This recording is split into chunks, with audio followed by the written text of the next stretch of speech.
మీరు వైఎస్ఆర్ కాంగ్రెస్ పార్టీకి ఏదైతే మీరు ఈ తప్పు పార్టీ మీద వేస్తున్నారో, మా హయాంలో కల్తీ జరిగిందని చెప్తున్నారో అది తప్పు. ఎప్పుడు మీ హయాంలోనే 2024 జూన్లో నుంచే ఈ కల్తీ జరగడం మొదలైంది. కల్తీ జరిగిందని క్లియర్గా కూడా సిబిఐ చిట్ చెప్పడం జరిగింది.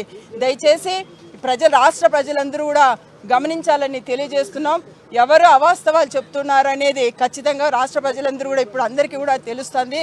ఏదైతే ఆ కలియుగ దైవం వెంకటేశ్వర స్వామితో ఈ ప్రభుత్వం పెట్టుకుందో ఖచ్చితంగా వాళ్ళకు ఖచ్చితంగా శిక్ష ఉంటుందని ఈ సందర్భంగా తెలియజేస్తున్నాం. మా డిమాండ్ మేము ఖచ్చితంగా ఈ తిరుమల లడ్డు మీద ఈ ప్రభుత్వం ఏదైతే అవాస్తవాలు చెప్పిందో వాటినన్నిటినీ కూడా మేము ఖచ్చితంగా మాకు హౌస్ చర్చకు రావాలని పెట్టేంతవరకు కూడా మేము ఖచ్చితంగా దీని మీద చేస్తాము. అదేవిధంగా ఇలాంటి వాస్తవాలన్నిటి కూడా ఇలాంటివన్నీ కూడా ఈ ప్రభుత్వము తప్పుడు ప్రచారాలు చేయకూడదని ఈ సందర్భంగా తెలియజేస్తున్నాం.